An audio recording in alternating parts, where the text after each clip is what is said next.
These stocks won't go down 2%.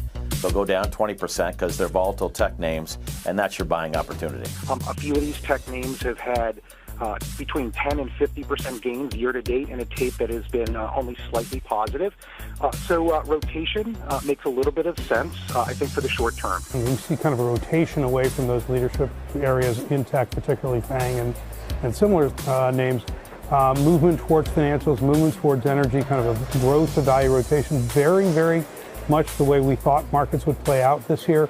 In an environment in rising rates, bond yields moving higher. This is very typical. I don't know if a tide's turning for the long term, but, these stocks were extended, I think, on the upside. I don't think anyone would argue with that.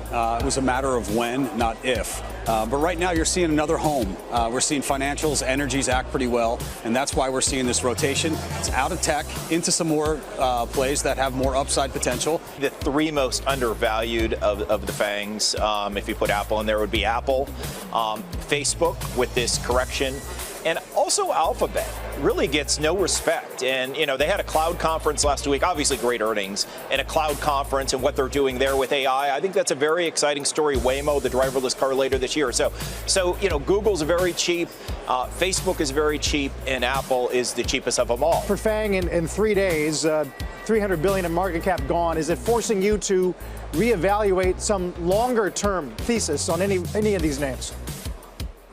I don't think so, but there is some rationality in the market here. The two of those FANG names, the two that had the questionable fundamental quarters, were clearly Facebook and Netflix. Those are your 20% correction stocks. And Amazon and Google are, with very solid prints, are off 4 or 5% off of their all-time highs. So the market, at least, I think, is acting rationally in terms of which ones it wants to punish more than the others.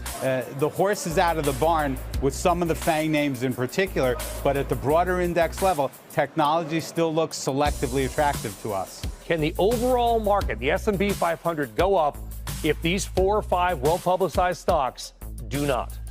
Yeah, the short answer is it can, but it needs at least 2 of 4 sectors to work. And the 4 sectors are financials, industrials, healthcare, and consumer discretionary. So 2 of those have to pick up the slack for just one sector, tech, beginning to go down. Yeah, and do you think that is likely to happen? I mean, can 2 of those 4 sectors carry the water, so to speak? Yeah, so far it actually is happening. July was a strange month because tech actually underperformed.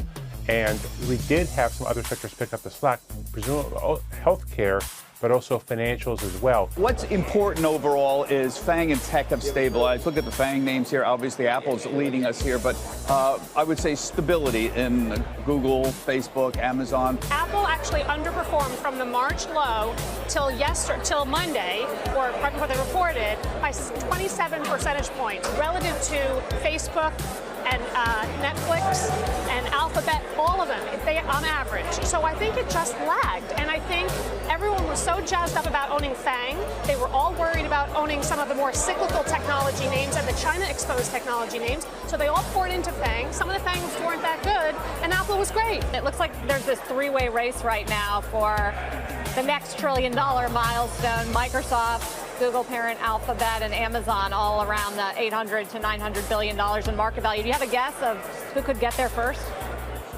Well, I think what's different with Apple is that Apple has about 10 times more cash than, let's say, Amazon. I think Jeff Bezos is maybe the best CEO in the world right now because he's been able to create business after business after business, and there's no reason why he won't continue to do that. But he's valued as a growth stock, not as a value stock, the way Apple is. And so you're betting on Jeff's brilliance to continue to open up new lines of business. In the case of Microsoft, it's an amazing turnaround.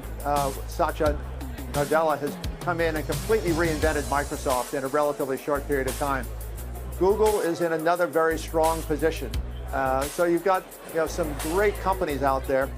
My bet would be that the next one to go over $1 trillion will be Amazon.